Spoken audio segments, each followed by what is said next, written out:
Hey guys, how are you all? I'm trying to get everything set up here, make sure I'm not.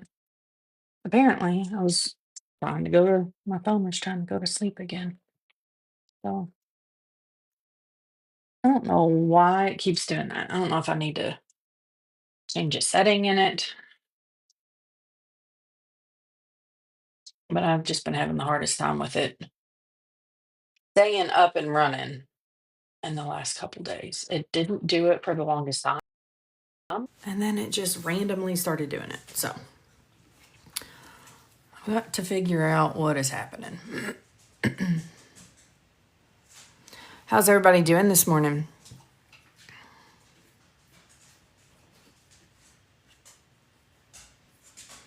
Is everybody doing good?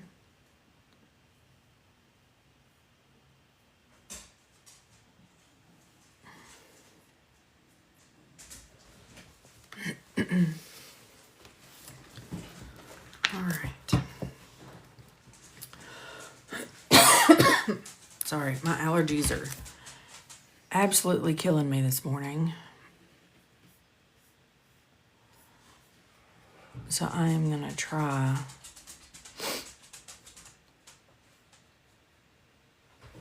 to do things as long as I can. I don't know. I keep seeing comments, but then they're going away. So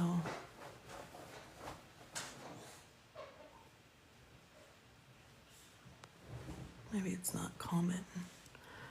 I don't know.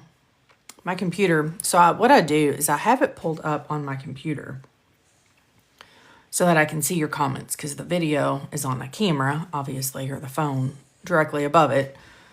And so without seeing everything, and my computer is like refreshing and it's doing something weird this morning. So how are you all doing today? It's Saturday. We are somehow at the beginning of March. I don't know how February came and went. And I blinked.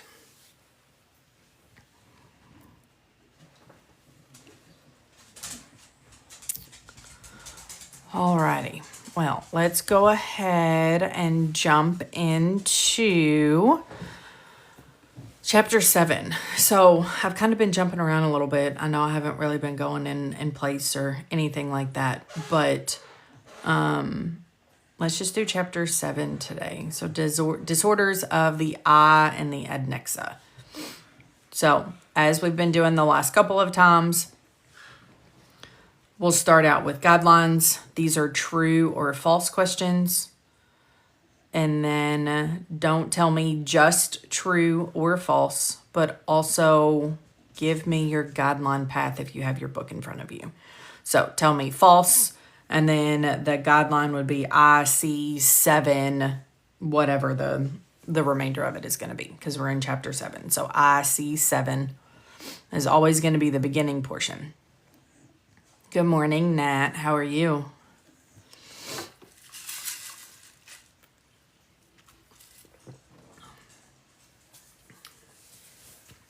All right, number 1, true or false. Assign only one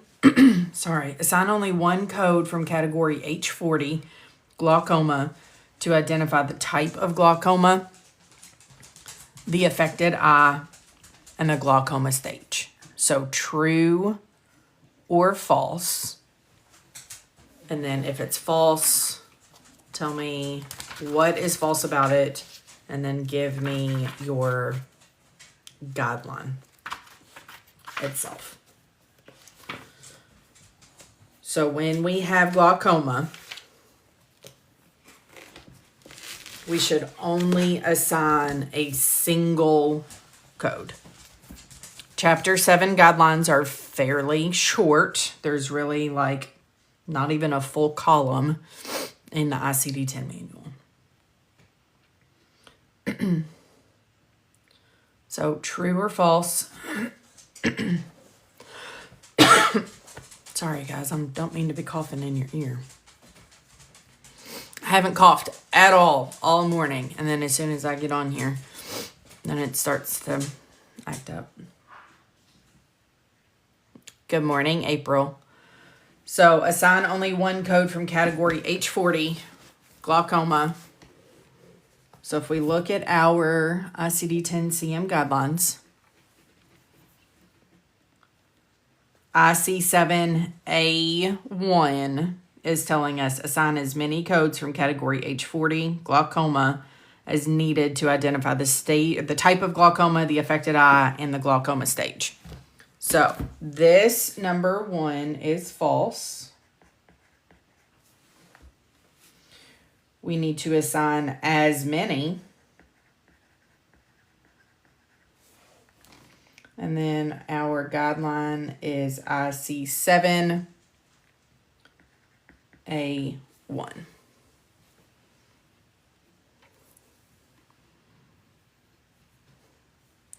What about number 2? When a patient has bilateral glaucoma and both eyes are documented as being the same type and stage, and the classification does not provide a code for bilateral glaucoma, only one code for the type of glaucoma with the appropriate 7th character for that stage.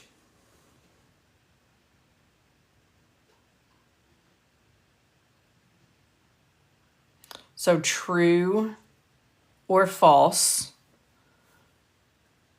Okay, Maddie says true. Maddie, do you have a guideline, like a guideline path for us for true? It is true.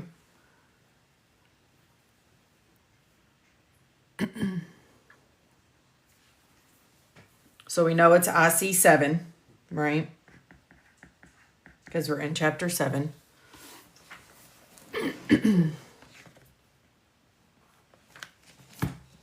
And then we're in number 2. When the patient has bilateral glaucoma and both eyes are documented as being the same type and stage, and there is a code for bilateral glaucoma, we should report only the code for the type of glaucoma. Oh, hang on. The second one. It's the second paragraph. When a patient has bilateral glaucoma and both eyes are documented as being the same type and stage, and the classification does not provide a code for bilateral, report only one code for the type of glaucoma with the appropriate 7th character for the stage. Yep. So A2. Perfect.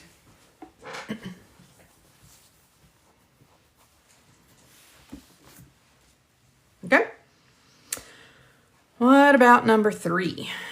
So when a patient has bilateral glaucoma and each eye is documented as having a different type, and the classification does not distinguish laterality, assign one code for each type of glaucoma with the appropriate 7th character for the stage. True or false. And then if it's false, tell me why it's false. And then our guideline.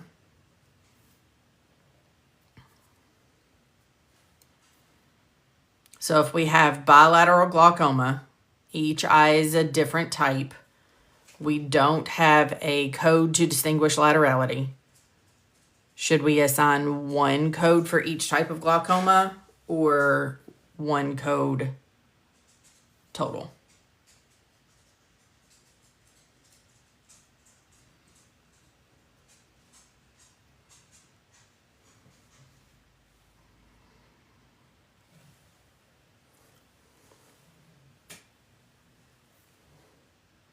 True. Yep.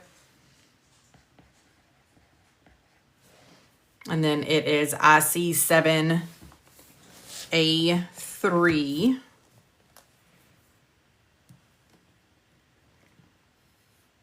So when a patient has bilateral glaucoma and each eye is documented as having a different type or state, or as having a different type, and the classification does not distinguish laterality, assign one code for each type of glaucoma and the appropriate 7th character. Perfect.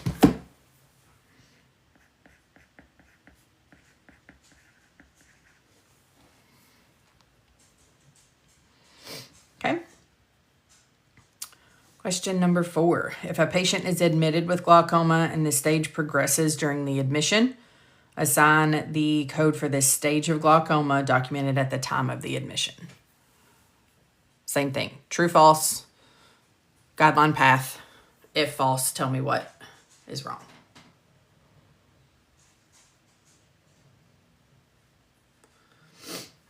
Let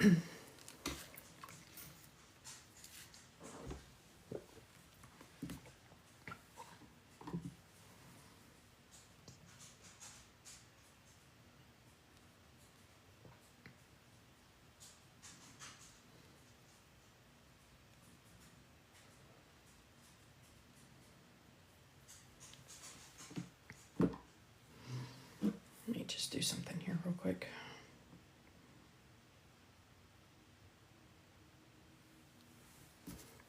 True. Okay. So I've got one true for number 4.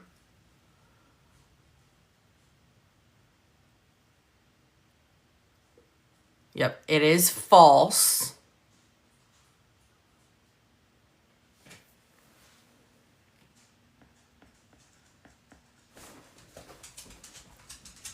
So the difference is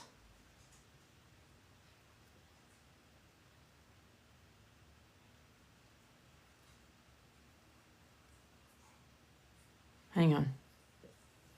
If a patient is admitted, hang on. Let me read the guideline real quick. Oh, yep. So it should be for the highest stage documented.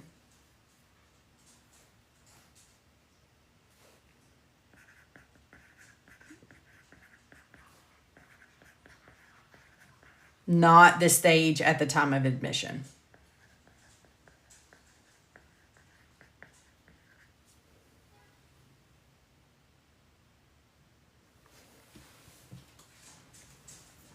So our guideline path for this one is IC 7A4.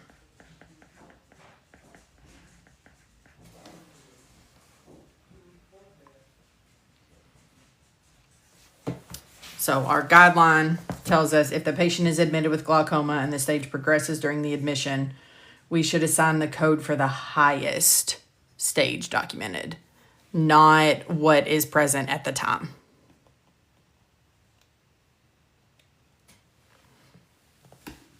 Isn't that an underlined rule? Always code the highest level when it permits. Yes and no. So this one is talking more admission to a hospital.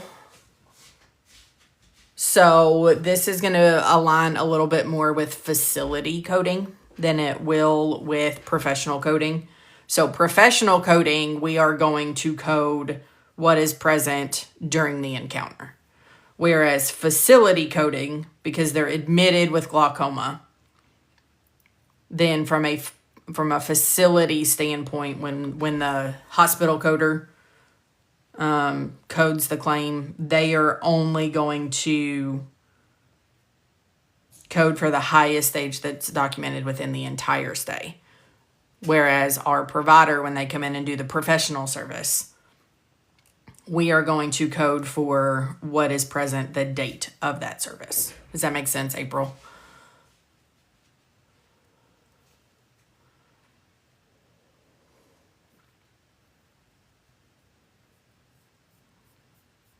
Okay. Question number 5, or guideline number 5. Assignment of 7th character 4 for indeterminate stage should be based on the clinical documentation. The 7th character 4 is used for glaucomas whose stage cannot be clinically determined. This 7th character should not be confused with the 7th character 0, unspecified, which should be assigned when there is no documentation regarding the stage of the glaucoma. So true or false? Oh, hey, Aurora. I hope you have a good day at work. I know it's kind of hard to work and all of that, but absolutely. Come on by whenever you get off work.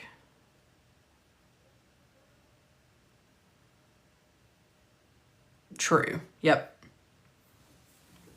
So everything reads exactly the same as it is in the guideline. IC 7A5.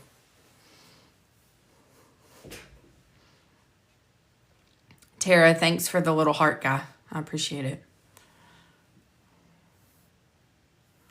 All right, so these are just some very short answers before we go into cases. Just get us a little bit of practice in the alphabetic index prior to.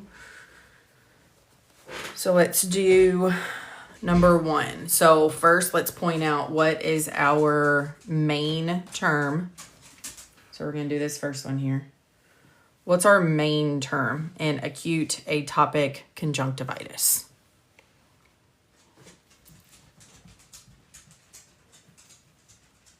Yep, conjunctivitis. Perfect.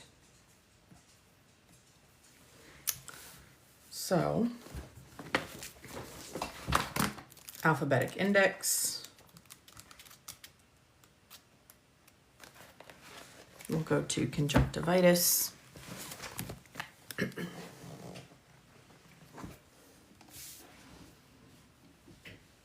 And then it is acute,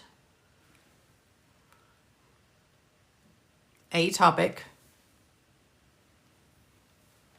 and that gives us H10.1. We have to go back to the tabular.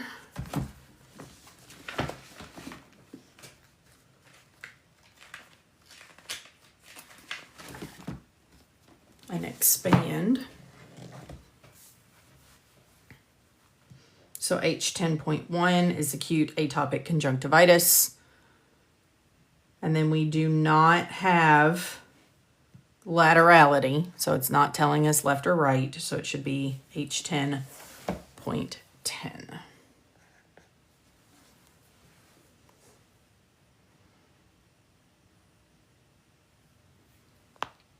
Okay.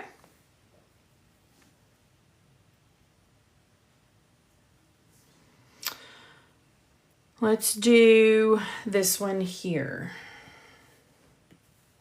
So perforated corneal ulceration of the right eye. What's our main term? What's the actual condition itself?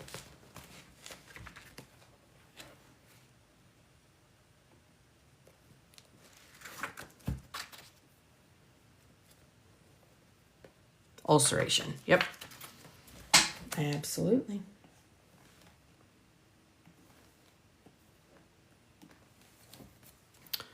So we'll go to ulcer.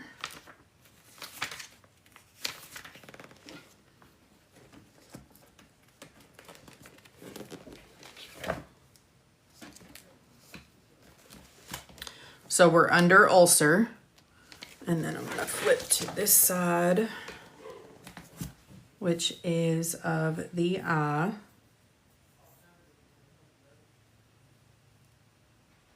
No, hang on. It's the cornea.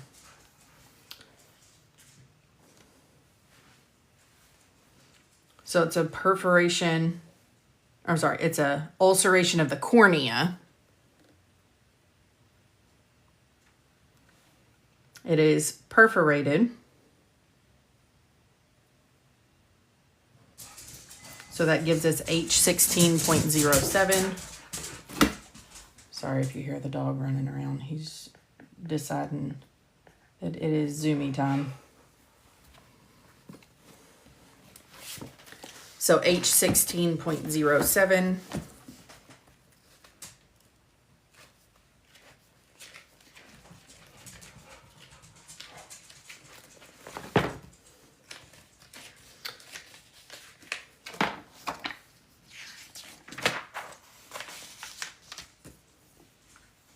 Which is a perforated corneal ulcer. And then our right eye, we need our 6th character of 1.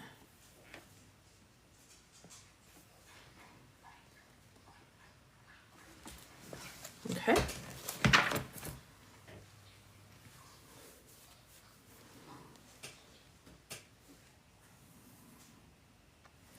What about this one here?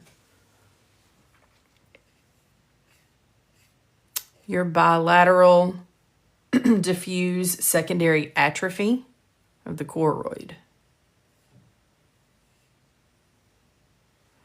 What's our main term for this one?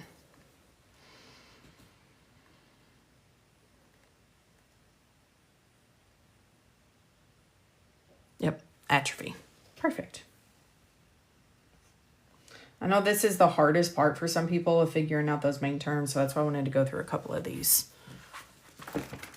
before we jump into everything. That's what I've heard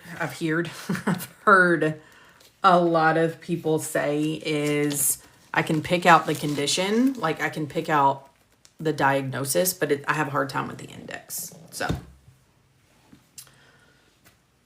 So atrophy of our choroid,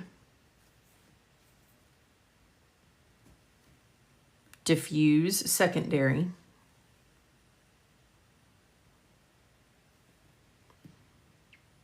H31.12,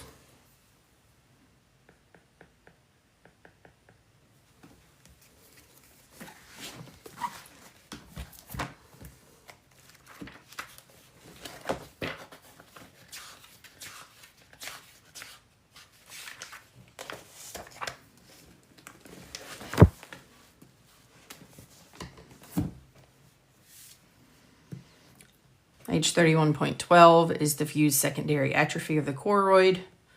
And then we have bilateral. So we're going to use number 3.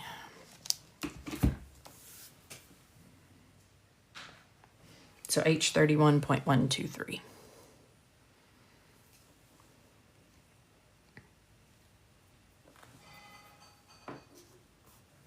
Okay. Let's do our cases now. So case number 1. This is an office note. 7-year-old male presents today with redness, OU. Upon examination, the conjunctiva are swollen. He is experiencing no other symptoms. So the diagnosis is acute conjunctivitis. Eye ointment is given. Instructed to return in 10 days. So what's our condition? What are we going to code?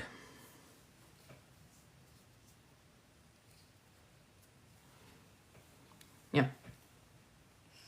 Our acute conjunctivitis.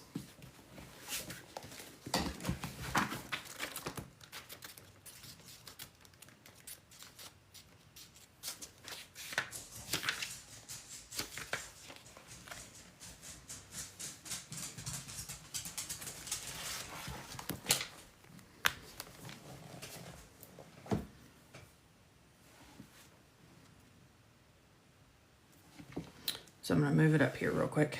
Acute conjunctivitis, conjunctivitis and then acute. We don't have any information about the type of it besides acute. So we're just going to go to H10.3.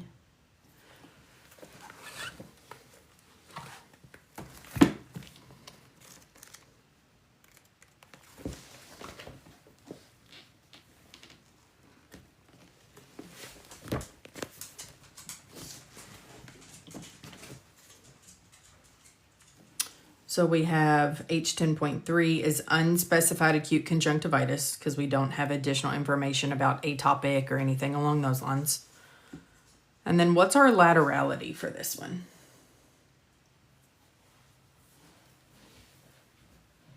Left, right, or bilateral?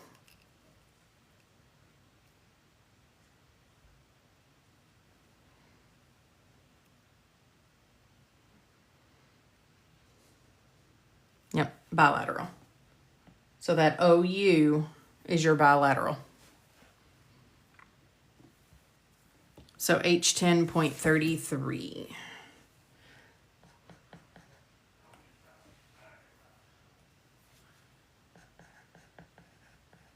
So OU is going to be bilateral.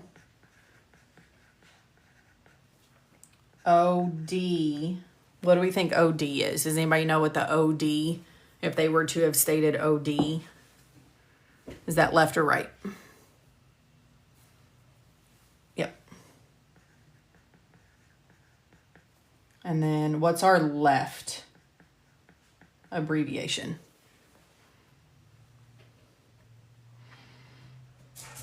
Oh, hey, Jeannie. Thanks for subscribing. OS. Yep. So since Jeannie just subscribed, I want to kind of talk about that for just a second. Okay. So if you guys want to help support me, help give you guys some additional resources and things like that, I have figured out subscriptions and everything that I'm going to offer within them. Okay. So let me list this out really, really quickly for subscriptions if you guys are interested in supporting me in that way. So if you guys subscribe, you will get weekly book prep videos, meaning we will go through the CPT manual, we will prep, I will show you exactly what it is, things along those lines. I will also I'm going to try to do a separate weekly of doing like process of elimination with questions that are written by AAPC. So it's going to help you test prep a little bit better. What we do here is going to be fill in the blanks, coding from scratch, because I know you guys have programs and things that you're going through that sometimes they don't teach that. So the test prep from, if you do a subscription, will be process of elimination. We will talk, testing, things along those lines. I will also be able to do subscription only videos. So if you guys have specific topics about like a certain, topic that you guys are struggling with, if you're struggling with Mohs, if you're struggling with excisions, if you're struggling with cabbages, things along those lines, then we will absolutely, like, you guys will be the first to have those and you'll have priority essentially of over the videos that I make. So if you guys decide to support me in a subscription manner, I would greatly appreciate it. And then any suggestions that you guys have of things that you would like to be seen in subscriptions, if I do them, or not if I do them, if you guys have any suggestions of what you would like to see if you were to subscribe, then let me know. I'm open to suggestions and things that you guys would like to see. If you guys are investing in me, I will invest in you right back. So you just let me know. Yes, Shannon, I do CPT. I am working on cases and writing cases, but it's proving to be very time consuming. So I am working on CPT a little bit behind the scenes, as well as ICD-10 guideline review series on YouTube and all of that. So I'm working on it. It is, like I said, it's proving to be a little bit more time consuming than what I thought it would be, because I'm having to write the rationales and all of that as well. So yes, stay tuned. CPT will be coming. All right, case number 2. So this is an ER visit. Hang on, who else did I have? So Autumn subscribed. Thank you, Autumn, for subscribing. And then there was one other person I saw a subscription come through, but I don't remember. It's not showing up. So Jeannie, April and Autumn. Thanks so much for subscribing. I do appreciate it.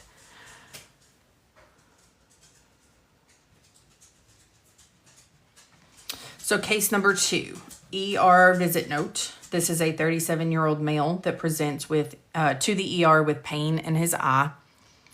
Exam shows an object in the right lower eyelid. Because the object is deeply embedded within the skin, I'm asking for a consultation from Dr. Farrar. The object is retained in the right lower eyelid, and they were sent to Dr. Farrar's office. So what conditions, what's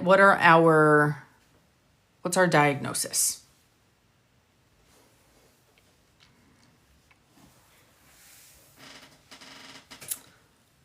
So the foreign body, absolutely. So the foreign body that we have, where's it at? I know it's here. Yep. Object in the right lower eyelid.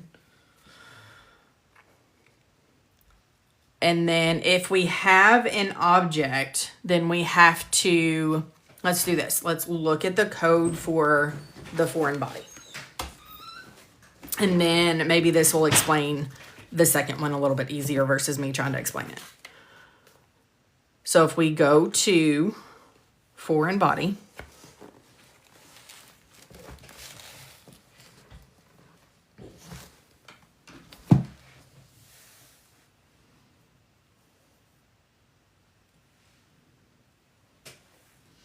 it is a retained foreign object. Okay, so we'll go foreign body and then retained. So because it's deeply embedded within the skin, so we'll do foreign body, retained, and then it is in the eyelid, not the eyeball, right? So we'll go eyelid. It is on the right side. And then it is on the lower.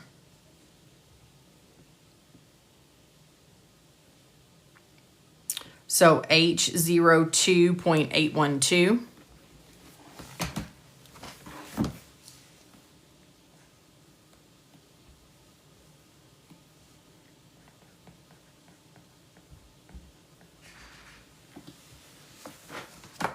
And let's go look at our code.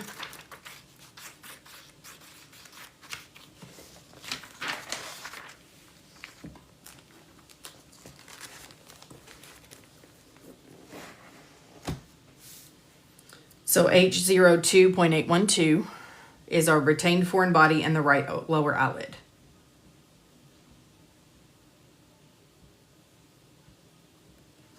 So we don't need a 7th character, so that's a valid code. We have a code also note that tells us use additional code to identify the type of retained foreign body. Okay. So they're not telling us specifically what that retained foreign body is, but we can use an unspecified code. In the real world, we would likely query our provider. So we can either go in the alphabetic index, or we can use that code also note that says that it is Z18. So let's go to Z18.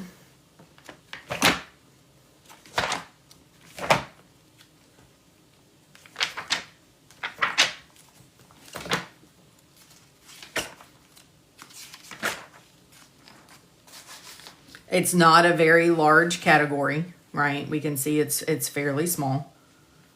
We don't have the information about radioactive. We don't have information about metal, plastic, organic, and it's not an other, so it's just going to be an unspecified foreign body fragment, a retained foreign body fragment, unspecified material. So Z18.9 is going to be our second code. Okay, let me answer some questions here real quick. For testing purposes, is it easier to use the index compared to finding it in the book time-wise? It depends on how comfortable you are with your index. For me, because I have used my index and I am super comfortable with it, if I'm ever in a testing environment, I go to my index first because I'm a little bit quicker with the index than, I don't want to say everybody, but I mean a lot of people, especially new people that are still figuring out the index and struggling with it, right? Whereas if you are not super comfortable with your index, it probably is going to be quicker to go and verify your codes in the tabular. Wouldn't we need to code the external cause code as well? If we had information about how they retained that foreign object, then yes, absolutely. But in this one, We don't have information as far as they were working in the garage or they, were standing by a window and it shattered. Something along those lines, right? So here we're not going to have an external cause code, Maddie. Does that make sense? So David says, if patient has an overdose of methamphetamines and amphetamines, do I have to code both of them? If they have separate ICD-10 codes in the table of drugs and chemicals, yes. If the table of drugs and chemicals maps methamphetamines and amphetamines to the same ICD-10 code, then you would only need to code one. Simply Blessed. Yes, the pain is not coded separately because it's expected that it is a result of that object that's in the lower eyelid. Good questions, Gus. Very good questions.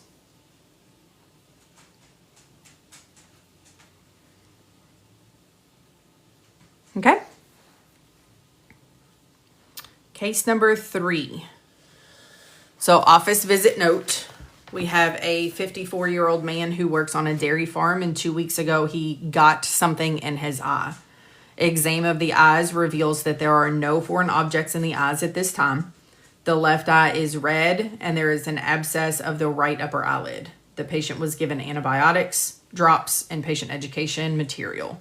He was instructed to follow up with me if the eye becomes worse in 10 days. Baby girl, I have not gotten these loaded onto the medicalbillcode.com website, but they will be coming shortly. So these will be available for purchase. I just have not gotten them up yet. Yep. So our condition is the abscess of the right upper eyelid.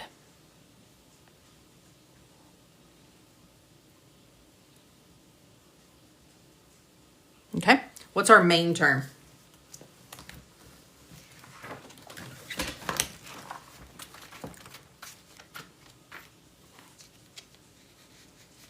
Oh, thank you, BF Rutledge, for subscribing. Abscess, yep. So we'll go to abscess.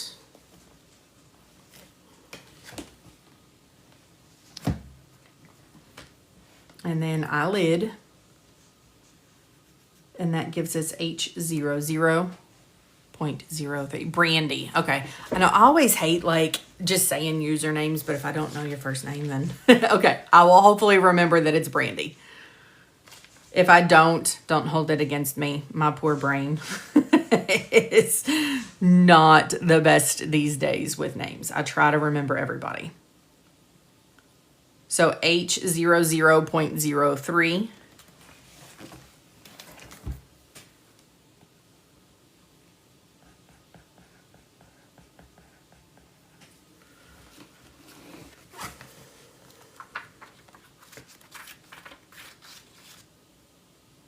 Oh, absolutely, Brandy. I am happy to help.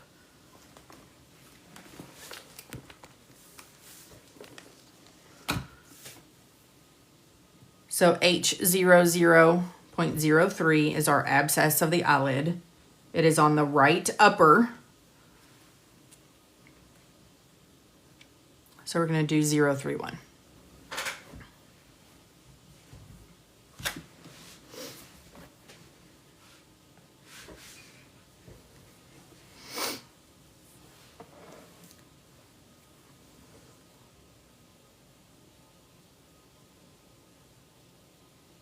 Oh, you signed up for the upcoming, I'm assuming you mean the dual instructor or the dual certification course. Secura. What's your first name? I know I've seen a lot of enrollments come through, but I don't know that I've ever asked you what your first name is. I'm looking here. Alexandria. Okay. CPC Live. Hang on, I'm looking. So for the March class, Alexandria, is that the one that you signed up for? I'm pulling up my list here. My internet is just super dang slow.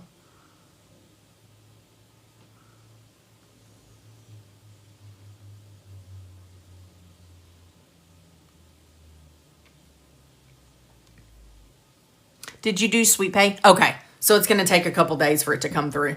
Yeah, I will definitely keep an eye out. So yeah, you went through SweetPay.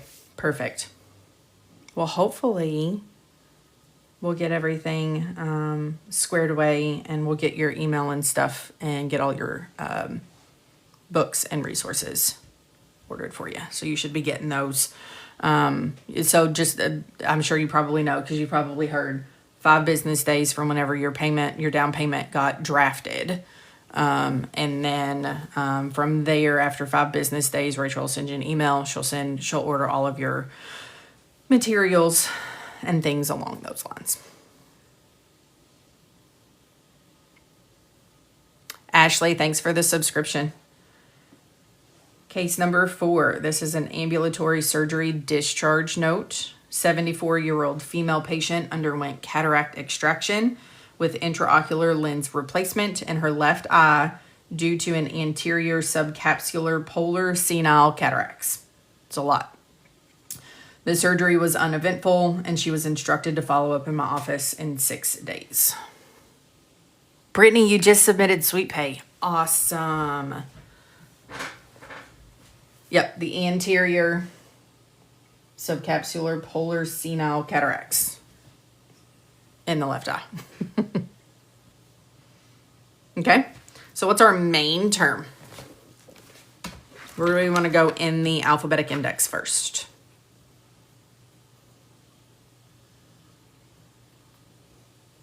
Ashley, where are you going? Yep, cataract.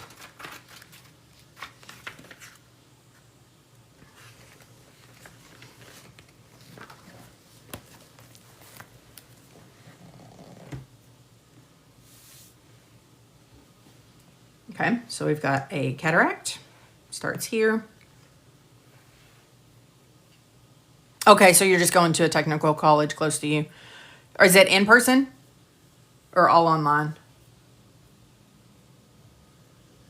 I know sometimes either way, in person or online, it's not always the most visually helpful. Yeah. All online without like direct instruction or support, it is hard. But I'm happy to help. I'm happy to be here. Don't hesitate to shoot any questions, anything that you guys have. All right, so cataract, this is a subcapsular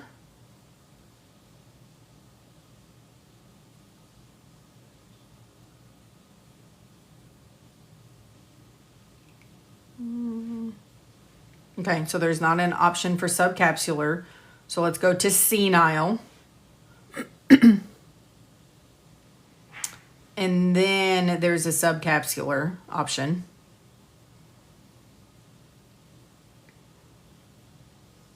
And then the anterior is in parentheses. Do you guys remember what those terms are that are in parentheses? There's a certain term that's in your guidelines that it says these things that are in parentheses are called. I'm making you guys use your brain now.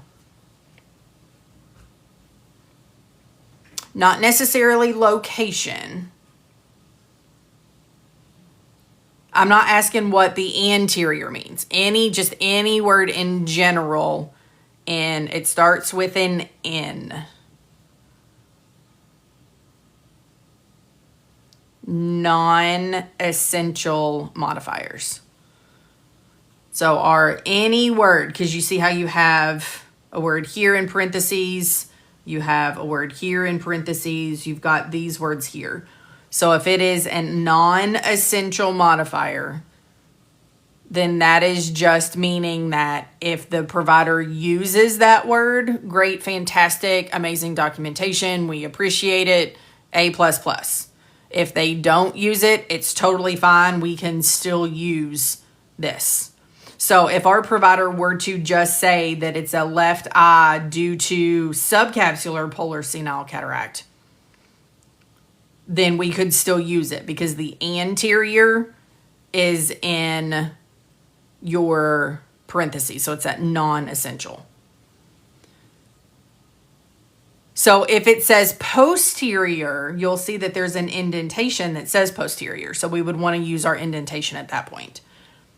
But if they didn't tell us location, then we can assume that it is anterior. Because that anterior is in parentheses. So if they use it, great. If not, it's totally okay. Does that make sense?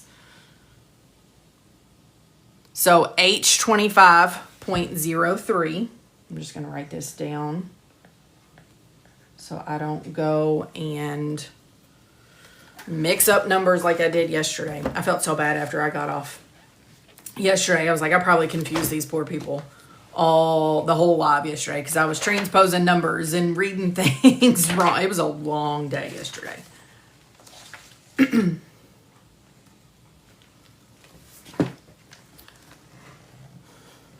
H25.03.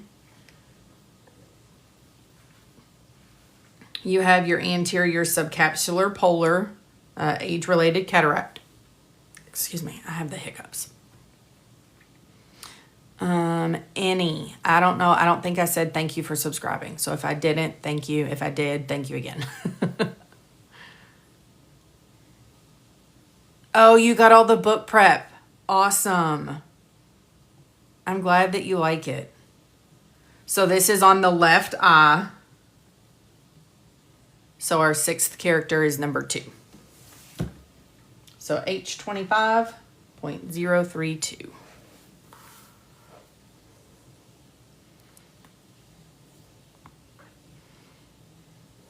Okay. Any questions on that one?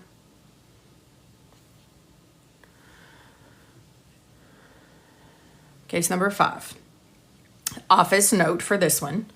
This 1-year-old male child presents to the office today for a referral from Dr. Smith in pediatrics. Dr. Smith has noted altered eye movements upon examination. The examination shows that the child's left eye has a monocular convergent concomitant strabismus and the right eye is normal. So treatment is at this time, I'm going to conservatively treat the child and cover the right eye to force the left eye to function normally.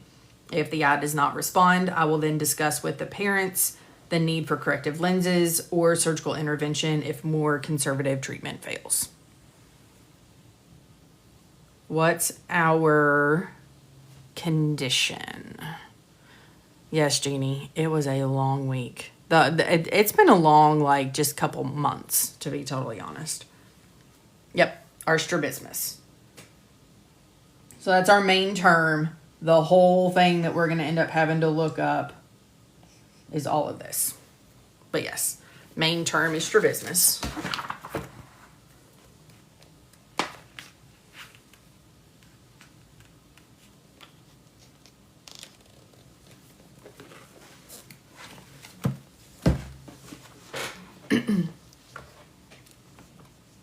Oh, Natty, you got integumentary and digestive. I'm glad you like them.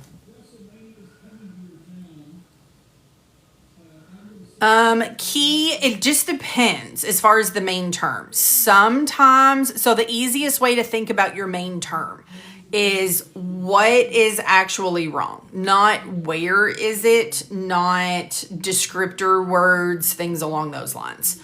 So in this instance, monocular is going to tell us one eye, right? So that's our location. Convergent is going to be a type. Concomitant is, again, a type. And strabismus is the actual condition itself. So I don't want to say all the time if it's at the end.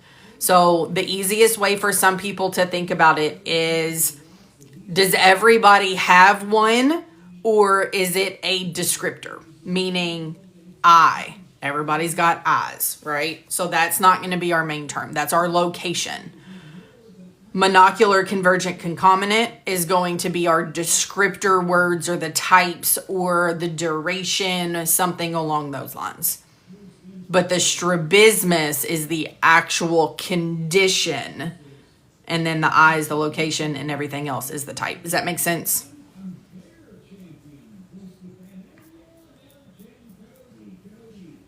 Okay.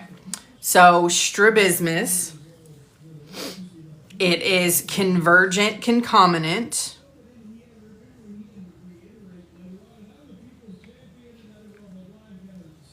And then monocular. They don't give us any information about if there's specific patterns or if it's intermittent. So we'll go with our default code for the monocular. So that gives us H50.01.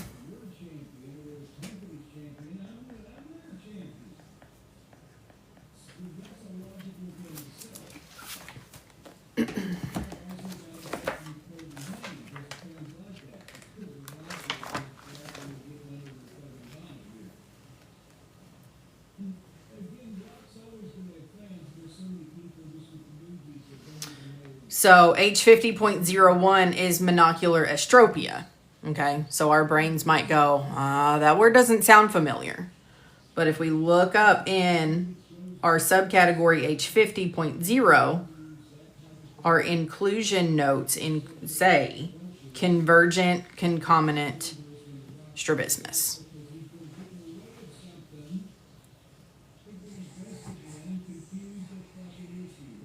So let's go back to the 0, 1, left or right eye. Here we have left, so it's going to be 0.012. So anytime you see words that you're not sure if it means the same thing, make sure you go up and look at those inclusion notes.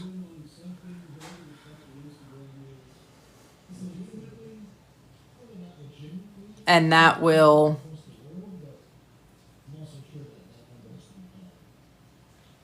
help you differentiate or determine, that was the word I'm trying to figure out. That will help you determine if that condition that you're looking at is included underneath that code. Natty says, is there an online medical term site that you recommend? I don't have a website that I recommend. However, let me get my book out here. It's almost all the way at the bottom of my leaning tower of books that I have on my desk. This book here, I highly, highly, highly recommend this if you are either needing a refresher, you're wanting to study on your own for midterm, anything along those lines. You can purchase this on Amazon. You can just type in medical terminology and anatomy for coding, and it should be the first one that pops up.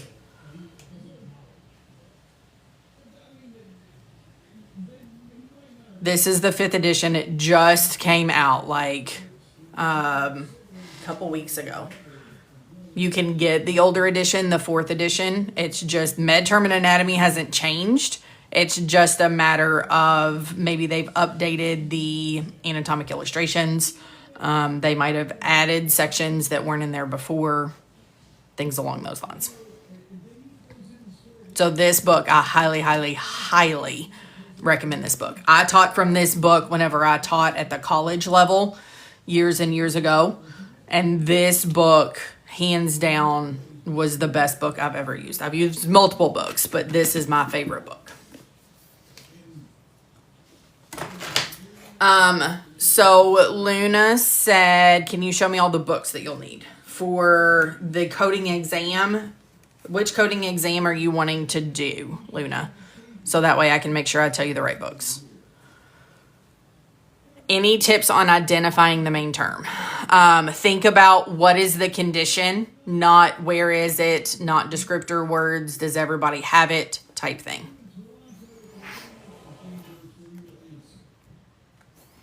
So let's go up here real quick because I've got a couple people asking about main terms. Okay, so let's do some practice. Let's do some more practice before we do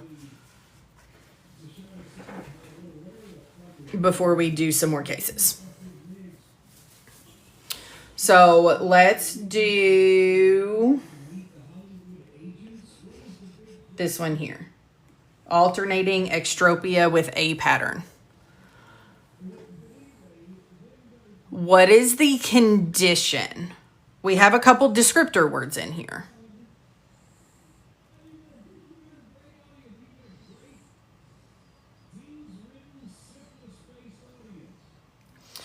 So alternating is going to be a descriptor. A pattern is going to be a type. So our main term is going to be our extropia. Okay. Let's do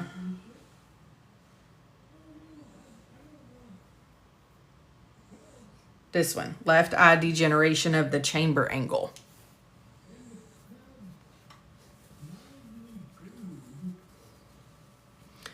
So our descriptors are going to be chamber angle. That's where it is, right?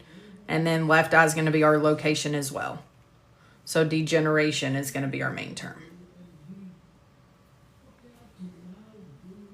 Does that kind of help? I know JL asked about it. And then there was somebody else that had just said.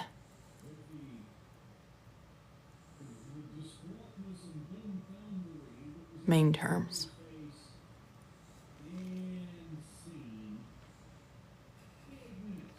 Okay, real quick. So Luna. So for all of the books, just from a coding standpoint. So if you're doing professional coding, because it's going to depend on what type of coding, right? If you're doing professional coding, you will need ICD-10-CM. From an exam standpoint, you can have any publisher. This is obviously AAPCs. If you're doing an AAPC exam, they gear it towards the exam, all of those things. You will also need the CPT. It has to be this version. It cannot be any version, different year, obviously. It has to be this version. It has to be professional edition. It cannot be the expert edition. It cannot be anything other than the AMA CPT professional edition. And then lastly, you will need the HCPCS book. Again, this can be any publisher. The only one that is very strict is your CPT. From a learning standpoint, I don't have, if you're wanting to self-study, I don't have any physical copies of the books, but the Carol Buck, or the Bucks step-by-step book, that's a really good book that will teach you both ICD-10-CM and CPT, as well as HCPCS, obviously.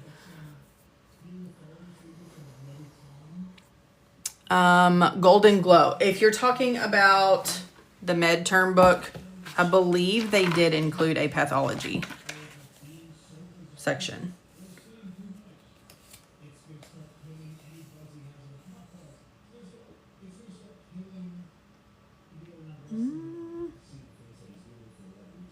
They included like lab values and stuff,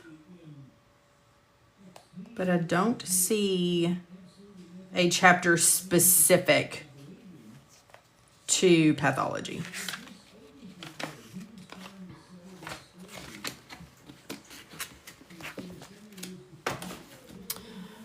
Is there a way to check your work in a job situation since there won't be multiple choices? I mean, you'll be audited on a routine basis. I mean, you can use encoders to help you figure out NCCI edits and things along those lines. Do you happen to know what exempt versus non-exempt means when looking at job listings? One of them, and I never can remember which one it is. I always have to look it up. One of them is you're a salaried employee, and one of them is you're an hourly employee. I can't ever remember which one is which.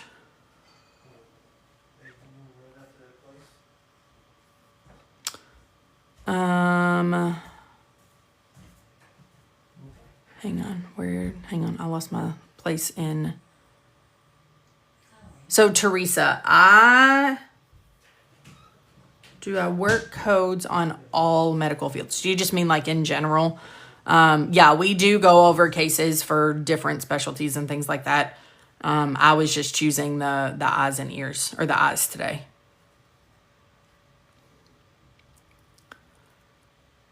Sammy, I'm really bad with neoplasms. Do you ever go over them and coding them? We did a session of neoplasms a couple of weeks ago. If you go out to the YouTube channel, which is in my bio, the link is in my bio. It's medical coding with Legacy Education. I have been putting the lives over in the YouTube. So you can go out there and look at, I think it was one of the first ones that I did. So like middle of February, I think.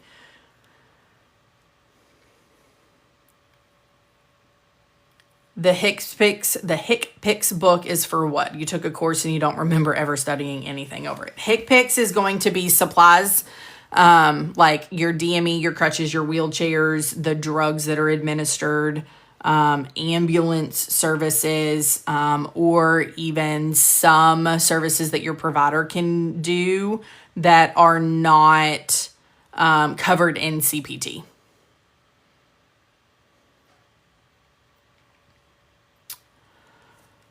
I do not do resume services and career coaching. However, we work with an individual. Her name is Sarah Reagan with Caffeinated Career Creations. Again, her link is in my bio. I feel like I say that all the time. But her link to contact her is in my bio, and she is amazing at what she does, and her resumes are phenomenal. So I would reach out to her.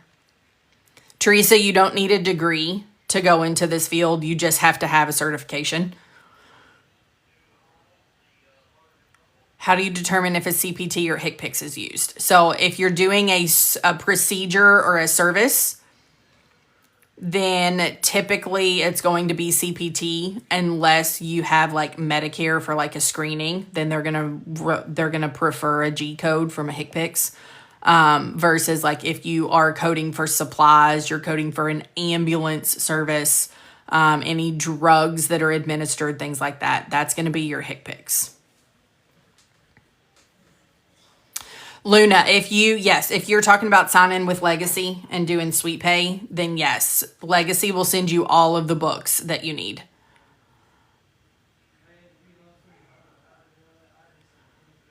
Natty, the exam is going to be 100 multiple choice questions. You will have 10 cases. So the breakdown of the AAPC exam, let me actually show you what it is really quick. I'm going to turn my... So if you go to aapc.com, anytime you guys have questions about what's included in or what's on the exam, things like that, always go to AAPC. I don't mind answering questions, but if I'm not available, go to view all certifications. Find the certification that you're looking for. So if you're doing CPB, if you're doing CRC, it's all the same, right? So if you go to your CPC and then you click on taking the exam, and then you scroll all the way down, it's going to show you, like, if you're doing remote proctor versus testing center, what to expect. It'll tell you what you need to pass. It'll tell you your approved books for the exam. And then it's going to give you a breakdown of your questions.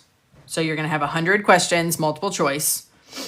You have 4 med-term, 4 anatomy, 3 compliance and regulatory, 7 coding guidelines, 5 ICD-10s, 3 HCPCS, and then your CPTs are broken down 6 for each section, except for anesthesia is 4, and then you have 10 cases.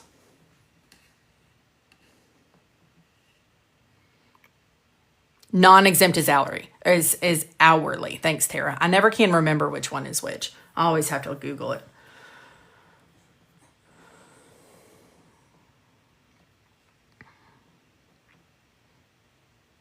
Yes. So you have Alexandria. You have 100 questions, 4 hours to complete. Yep.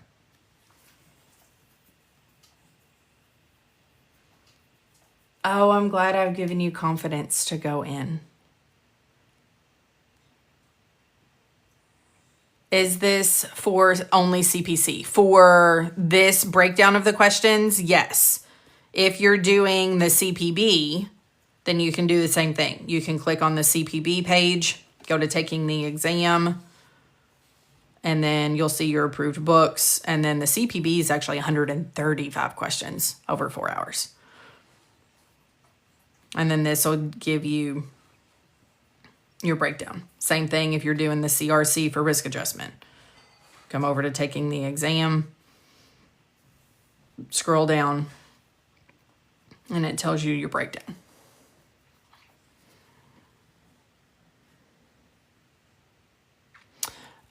For the exam, each question is worth 1 point. Yep, everything is worth the exact same. So if you run out of time, save your cases for last. You're going to get 1 point for a long case versus 1 point for an anatomy question.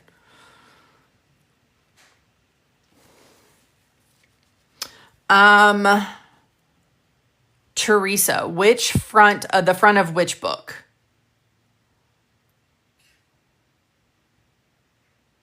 Compliance questions are going to be ones about like HIPAA. The ones that if you took an AAPC course, the Business of Medicine chapter, that's going to be your compliance questions. So this isn't a book, Teresa. This is the AAPC website.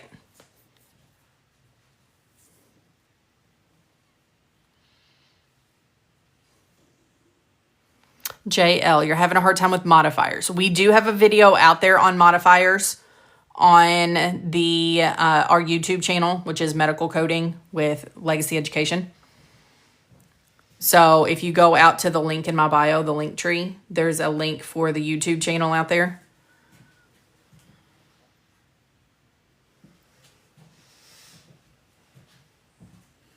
And there is, you have to scroll a little bit, but there is a video out there for modifiers.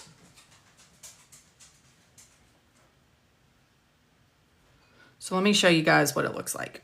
So if you go to my profile, okay, and then you click here, if you click on this Linktree link, then you'll click on the top link, and this brings up that Linktree. The Legacy Education YouTube channel is here, and it takes you directly to our channel on YouTube. So you've got different playlists. So you'll see that the TikTok replay will be here. The study group sessions that are recorded will be here. If you're looking for CPB, there's an ICD-10 CM guideline review series that I'm working on, all of that. If you can't find something in there, then you can always search for modifiers.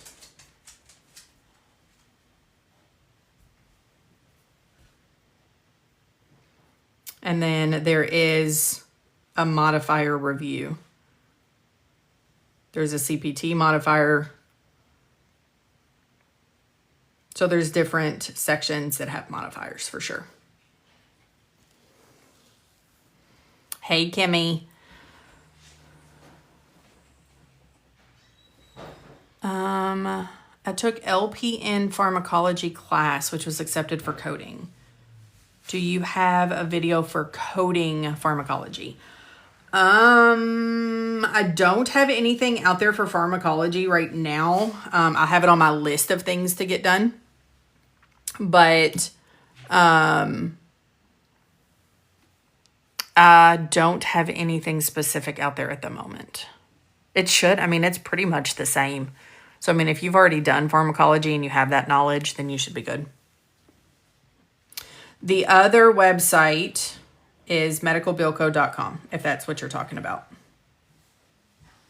So this is where all of our courses and the book prep. Is this the website that you're talking about, Sammy?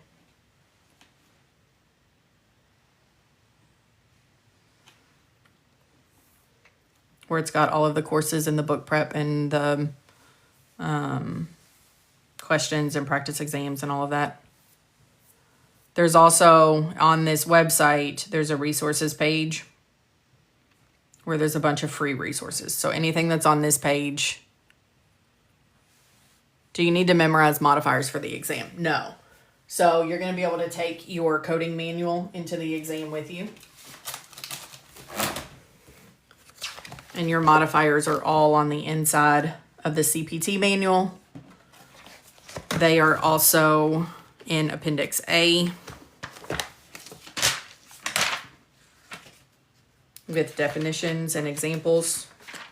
So you've got all your modifiers here. And then if you're using a HCPCS modifier, you have a couple things. You have modifiers on the inside of your covers. You have them here. There's all kinds of places for modifiers. If you're wanting definitions for the HCPCS modifiers, then Appendix B is going to show you all of your definitions and examples of modifiers. So that's the nice thing about the exam, is they don't expect you to memorize anything. You just have to know how to use your books and where to find stuff.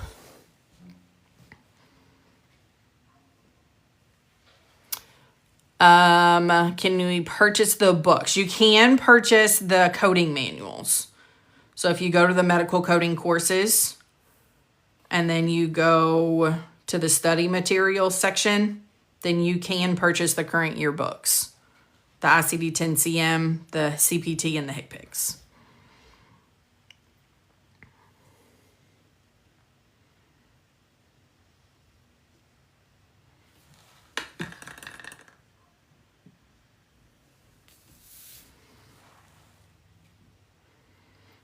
If you're looking for the book prep, because I think, yeah, Sammy was saying the one with the highlights for the books.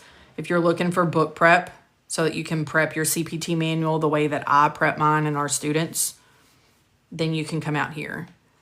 And if you click on it and you're wanting an example, so if you're like, hey, if I purchase Integumentary, what am I going to get? There are sample pages that are here.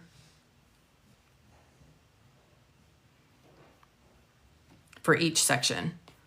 So if you're like, hey, if I do cardiology or cardiovascular, what am I going to get? You can come out here, click on the page. Oh, that's actually respiratory and cardio. We need to fix that. Did I click on respiratory? No. So I need to update that page. This website is medicalbillco.com/CPC. The link is also up in my bio. I don't know if I can get it to go back.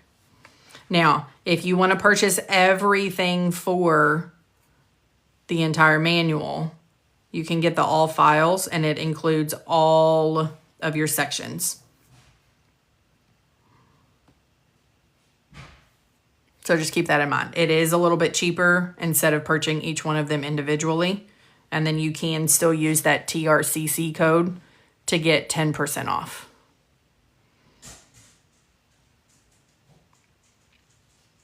There are practice questions on the website. So if you go to the resources page, it's not the ones that we're doing in here.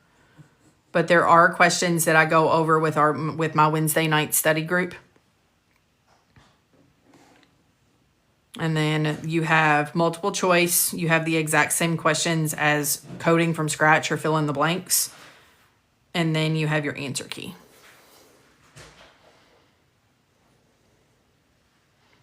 Sammy, it's TRCC. So Tiffany Roach, coding coach. Kimmy started chapter 1, Business of Medicine. Is it important to know every type of information for the exam? You don't have to know everything, but it is helpful to have a general understanding of it all. You can always make notes in your book.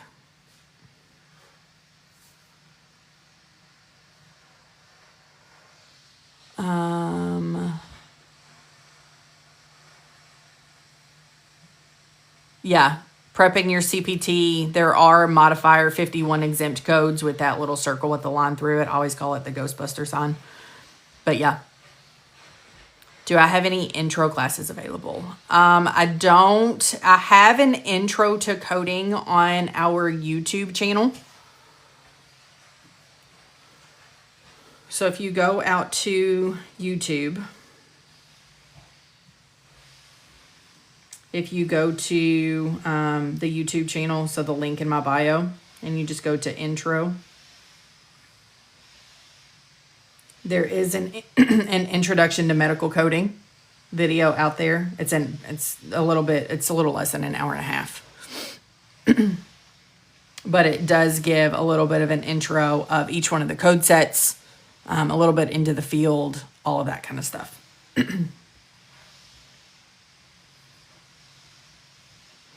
Where can you find compliance information? Did you take the AAPC course, Tanya? Because the compliance information is going to be the stuff that's in chapter 1, if you did. So the stuff that's like HIPAA, MIPS, things along those lines.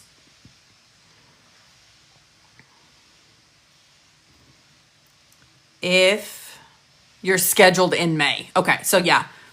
So in May, if you don't have access yet, then in May, whenever you get access, then chapter 1 is going to be where you'll find all of that compliance information. Yes, Simply Blessed. So I'm glad you said that, because book prepping definitely is a form of studying. I tell my students all the time, if you feel like your brain is going to break, if you look at another scenario or you try to retain a guideline or whatever, I tell my students, if you feel like you need to do something, book prep, because book prepping is light studying. Because you may not realize you're retaining it, but if you read something and you highlight it, or you write something, things along those lines, that is going to help your brain retain that information. So yes, 100%. Book prepping will help you retain it even whenever you don't realize you're retaining it. Yep.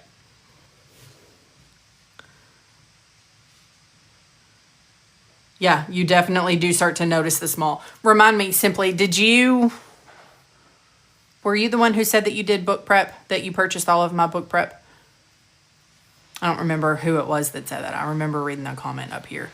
If you do the book prep and you purchase the files to prep your book like mine, then that's part of what is in your book prep, is it helps you differentiate the differences between after you got yours. Yeah, no, that's totally fine. I just couldn't remember. But yeah, it helps you differentiate the key words a little bit faster. Yep. It even has little notes in there to help you see the differences and whatnot to pull some of the guidelines in. Yeah, there's all kinds of good stuff in the book prep. For sure. Oh, I'm glad I've helped. Yeah, Teresa, this is for the CPT book prep. So again, if you go out to the website, if you're a student of Legacy or you sign up with Legacy, then you get book prep included in your program. The book prep, yeah, Lady Dot, the book prep is included. So if you are not a student, you can purchase it. Yeah, if you are a student, do not purchase it. It is included in the program. But if you are not a student of Legacy and you want to purchase it, you can come out here.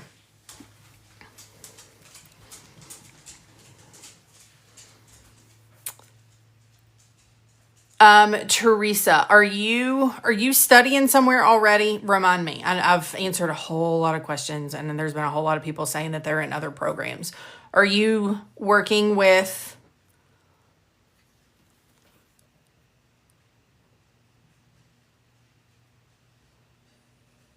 Lady Dot? Just wait until you get your login credentials. Okay, so Teresa, if you and Kimmy, yes, it is included in both self-paced and the instructor-led. So Teresa, if you are new to the field and you have not signed up with the program already, let me go through everything that's included in our program. Okay. Actually, let me show you a little thing here real quick. So if you are wanting to, oh, this is risk adjustment. If you go through AAPC, I'm clicking too fast. If you go through AAPC, their program, their lowest program is $27.99. All you get for $27.99 is your self-paced course, code lookup assistance, and 1-year membership. Okay? So $2,800 a month. With Legacy, if you go to Legacy, our program for self-paced is $2,700. So it's already $100 less. We include AAPC material because we are licensed with AAPC. So we're a licensed AAPC program. You get your workbook and your textbook. You get all 3 coding manuals. You get one-on-one time with a coach as needed, whether it be email, whether it be a phone call, whether it be a Zoom meeting. You get 1 year of an AAPC membership. You get your 2 CPC exam vouchers. You get what's not listed on here. You get book prep. You get boot camp. You get, she added it here. You get resume services. So once you've completed the course and you are getting out into the job field, then your resume will be professionally done by Sarah Reagan. You get 1 AAPC official practice exam, but we have multiple unofficial practice exams that we create with AAPC questions that they have written. So it's just not in the platform from a practice exam standpoint. You get Practicode after you are certified. So it will help remove the apprenticeship from your certification. And then we also offer an internship. So that internship is going to count as on-the-job experience. So for $100 less than the AAPC course, you get tenfold, so much more, right? But here's the thing. If I were to put this in my cart, and then I come over here and I use promo code TRCC, it pulls 10% off. So you are $270 less on top of the 100 that you were already less cost-wise from AAPC. We do have to charge tax, obviously. So $26.60 if you are going through Legacy with the self-paced course.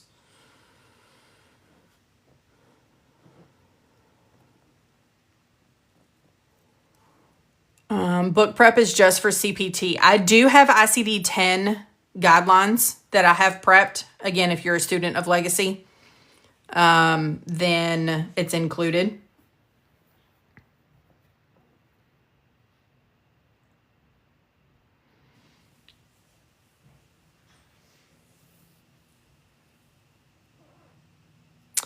Kimmy, if you did SweetPay, if you haven't signed your agreement yet, let them know you want to use that code and they'll take it off.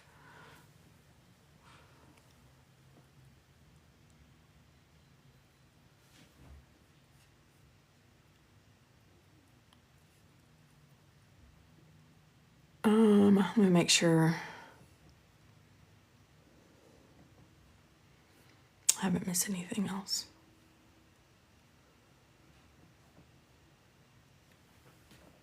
You signed and everything already. Yeah.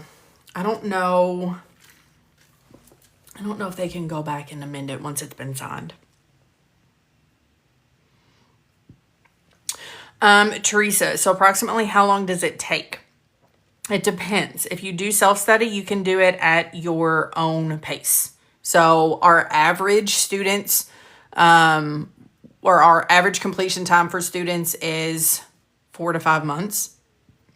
from the course. And then they typically will get certified within like a month and a half after they finish the course.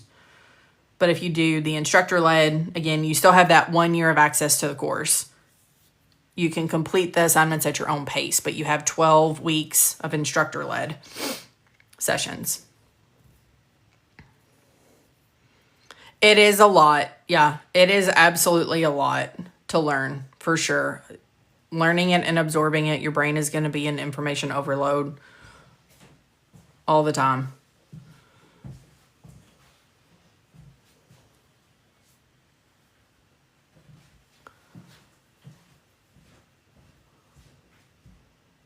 So the pass rate for the course, we don't have an overall number because we don't have a way of checking. We don't have a way of just running a report of every student that's ever been through the course. It's more of like a self-reported type pass rate. So we do know that over 90% that has taken the exam has passed the exam. And they have become certified. Yes, it can be done remotely. Can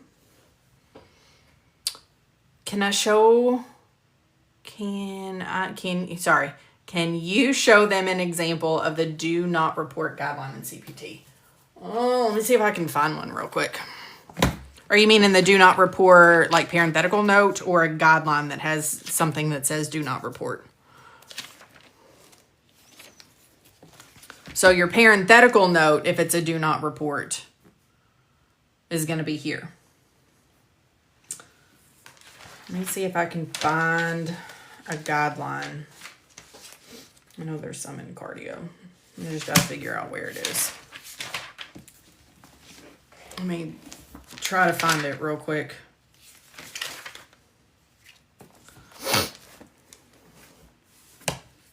Yeah, so like here's a guideline where it says do not report. Page 381. I appreciate you.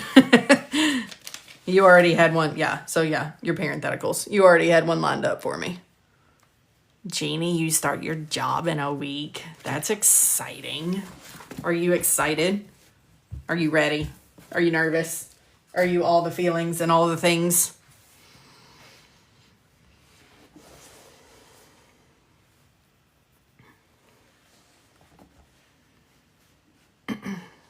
You're ready. Yeah, I bet. It's been a long time coming, for sure. I know you're already kind of semi in the field. You're just not doing coding. But it's still going to be an adjustment, for sure.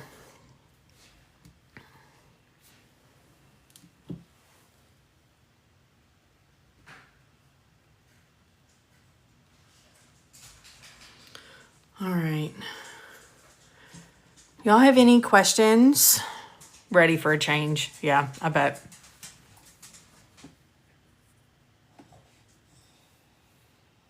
Y'all have any other questions? I was going to say, I know I was only planning on going live for about an hour today, but if you all have questions, I'm happy to stay on here and continue to answer questions that you all have.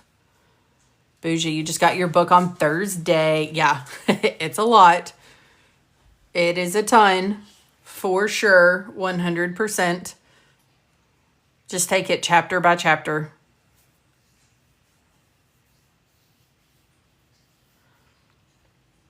Hey, Kristen, do you recommend taking the dual billing and coding course or just coding? So it's kind of a mix. There's some people that will tell you it's not worth it. There are some people that will tell you it's absolutely worth it. If you don't have a whole lot of knowledge of, like the revenue cycle and what kind of goes into coding a claim, then it is good to take the dual course because you will not only learn the coding aspect of it, but you'll learn kind of the back end process as far as if there's a denial, why it's important that we code things correctly the first time, all of that kind of stuff. Just because you do the dual coding and billing course does not mean in any way, shape, or form that you have to go and do billing. So just keep that in mind. If you want a overall, like knowledge of the revenue cycle, then yeah, it's good to have the dual certification. Cassie, we do not offer just the internship. The only people that are eligible for the internship are students of Legacy with either the CPC or the CRC course.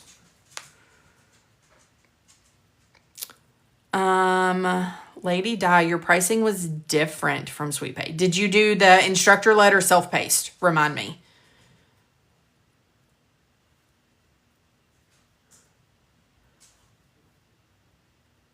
How lucrative is this employment? Just asking for a range. So starting pay is going to depend on a lot of different factors. It's going to depend on location. It's going to depend on the type of job that you do. So like there's different specialties, things along those lines.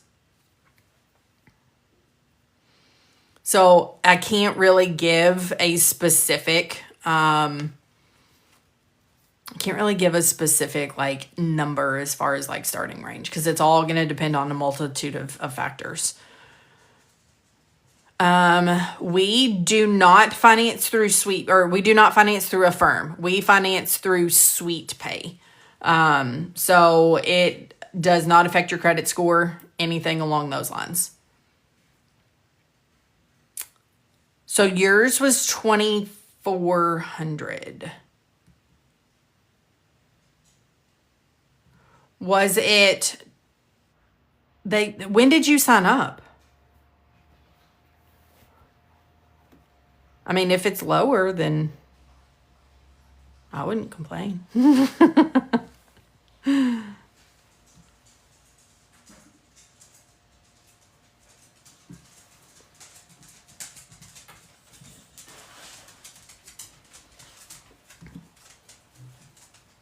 Yeah, okay. I'll look at it whenever I get off of here.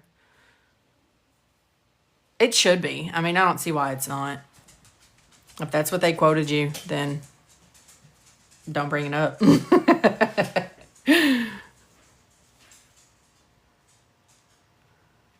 When is my next live? I probably will go live at some point tomorrow. I don't know for sure. But I don't have a schedule set just yet, as far as lives. So I'll try to get a schedule set here soon. But I typically, whenever I go live, it tends to be more like on the weekends or Friday, Monday type. So Friday, Saturday, Sunday, Monday, Tuesday, Wednesday, Thursday. So I still have a corporate job. I still have a daytime corporate job that I work. And then, Tuesday, Wednesday, and Thursday night, I have classes of some sort each one of those nights. Yeah. So, yeah, absolutely. So you've got your notifications turned on. Jeannie says go to your profile and click the bell. Yeah. So as soon as I figure it out, I'm going live, then I will always schedule. So Jeannie, since you have the notifications turned on, do you get a notification whenever I tell you that I've scheduled a live? Or is it just as I go live? Does it give you a notification for both? I don't know.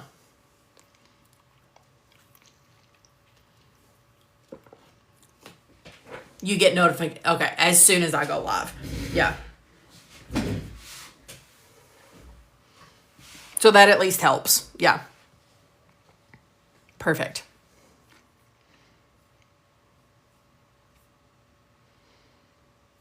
The prerequisite course. If you're taking the one through Legacy or the AAPC, there are 3 separate courses that are included in that. Typically, we have students do that in like 2 to 3 months for the prerequisite course, because you have a medical terminology course, you have an anatomy course, and you have a pathophysiology course. So usually about 3 to 4 weeks for each one of them. Average pay for a CPCA, that's going to depend, Kathy. I wish I had like a specific number, but it's going to depend on your location. It's going to depend on your employer. It's going to depend on if you go into a specialty right out of the gate. It's going to depend on multiple things. Like I said, I wish I could just say, here's the number. The ranges that I have seen, and I mean, it's a fairly large range, but I have seen CPCAs start anywhere from like 19 to about 25. But again, that's taken into consideration location, things along those lines. Because if you think about it, the starting pay in New York City is going to be a lot higher than like here in Kentucky. So again, location is going to make a big, it's going to be a big factor in your starting pay. Oh, it was the shipping. Okay.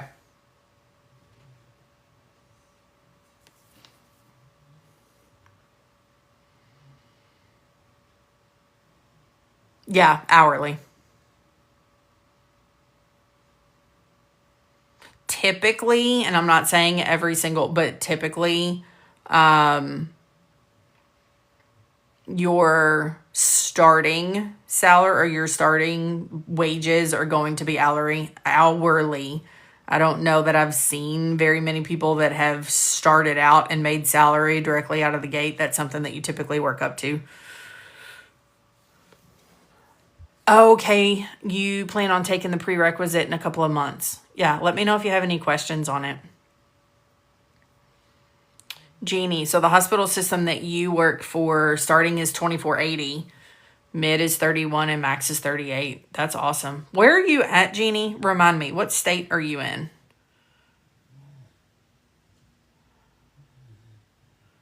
Would you apply for any job remotely, regardless of if it was out of state? Yeah, absolutely. 100%. Apply. You're in Illinois. Yeah, so your all's cost of living is just a little bit higher than ours, so that makes sense.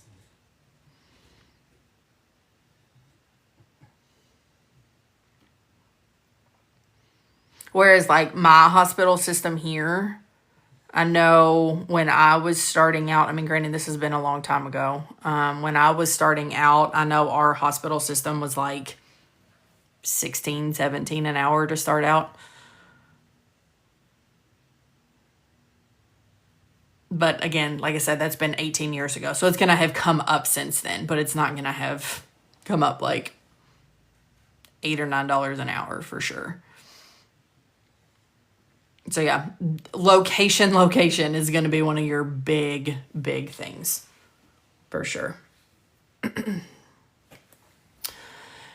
All right, guys. Well, I'm going to hop off of here. For everybody that subscribed to, the services and things like that today, again, thank you from the bottom of my heart. I appreciate it.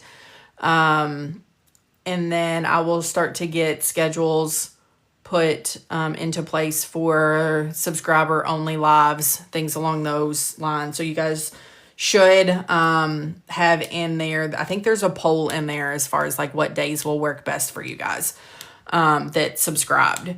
And then I will start getting subscriber videos and all kinds of stuff done. If you guys have suggestions on anything that you guys want to see, things along those lines, then let me know.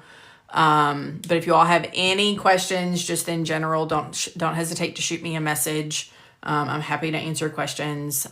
Usually after lives, I'm going through messages and comments and things like that. So if I don't answer right away, I promise I am working on it and I'm getting through all of those things. But if you guys have any questions, let me know. If not, I will chat with you all soon. Have a good rest of your Saturday.